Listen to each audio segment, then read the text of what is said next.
یہاں پر لوگ سوال کرتے ہیں، کہتے ہیں جب امیر معاویہ رضی اللہ تعالیٰ عنہ نے یزید کو اپنا خلیفہ بنایا اور امام حسن پاک رضی اللہ تعالیٰ عنہ نے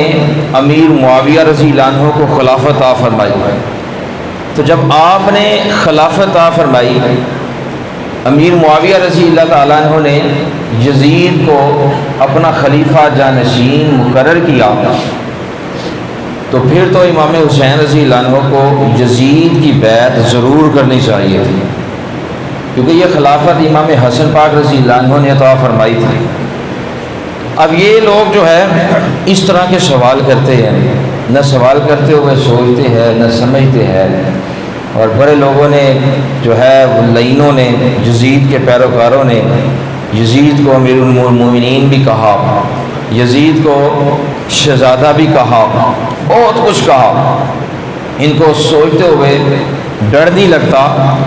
کہ کس کے بارے میں کیا الفاظ بولے جا رہے ہیں۔ کیا یہ جو لوگ یزید کو امیر المومنین کہتے ہیں، یزید کا دفاع کرتے ہیں، یزید کی حمایت میں اپنی گندی زبان کھولتے ہیں،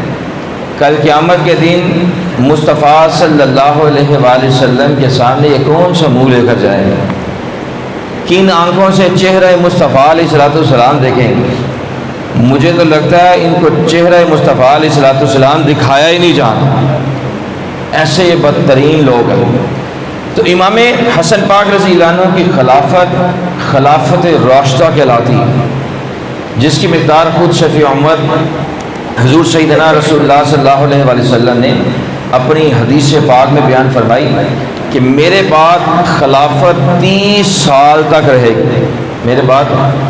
خلافت 30 سال تک رہے گی۔ اور خلفائے راشدین رضی اللہ عنہم کی چاروں خلافتوں میں امیر المومنین سیدنا ابوبکر صدیق رضی اللہ عنہ، امیر المومنین سیدنا عمر بن خطاب رضی اللہ عنہ، امیر المومنین سیدنا عثمان غنی رضی اللہ عنہ، امیر المومنین سیدنا علی المرتضیٰ رضی اللہ عنہ، ان چاروں کی خلافتوں میں 30 سال کی مقدار پورے ہونے میں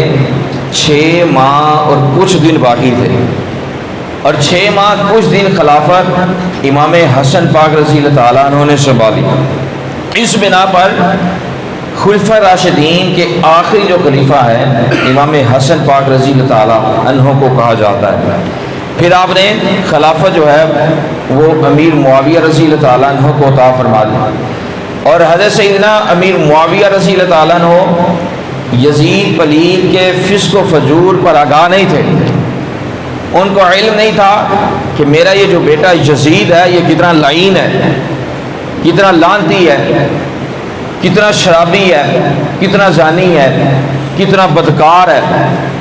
امیر معاویہ رضی اللہ تعالیٰ عنہ کو اس کے عیبوں کا علم نہیں تھا، اس کے فسق و فجور کا علم نہیں تھا۔ پھر یہ یزید پلید کیا کرتا؟ امیر معاویہ رضی اللہ عنہ کے پاس ایسے بندے بھیجتا کہ جو امیر معاویہ رضی اللہ عنہ کے سامنے یزید کی تعریف کرتے تھے۔ تو امیر معاویہ رضی اللہ عنہ کو اس کا علم نہیں تھا کہ یہ کتنا بدترین انسان ہے، اور پھر جب لوگ اس کی تعریف کرتے تھے تو امیر معاویہ رضی اللہ تعالیٰ عنہ نے اس کے حسن کو دیکھتے ہوئے، اس کی فضیلت کو دیکھتے ہوئے، لوگوں کی تعریف کو دیکھتے ہوئے اپنا ولی عہد اپنے بعد اس لعین کو خلیفہ بنایا۔ جب خلیفہ بنا دیا تو انہیں اگر امیر معاویہ رضی اللہ عنہ کا ذرہ برابر بھی علم ہوتا نا کہ یہ بندہ بڑا لعین ہے، تو کبھی بھی آپ نے اس کو اپنا ولی عہد مقرر نہیں کرنا تھا۔ علامہ ابن حجر علیہ الرحمہ نے سوائج مرغہ میں لکھا، امام جلال الدین سیوطی رحمۃ اللہ تعالیٰ علیہ نے تاریخ الخلفاء میں لکھا کہ امیر معاویہ رضی اللہ عنہ نے خطبہ پڑھا، اس کو خلیفہ بنانے کے بعد، جانشین مقرر کرنے کے بعد خطبہ پڑھا اور یہ دعا کی، اے اللہ میں نے یزید کو اگر ولی عہد اس کے فضل کو دیکھ کر،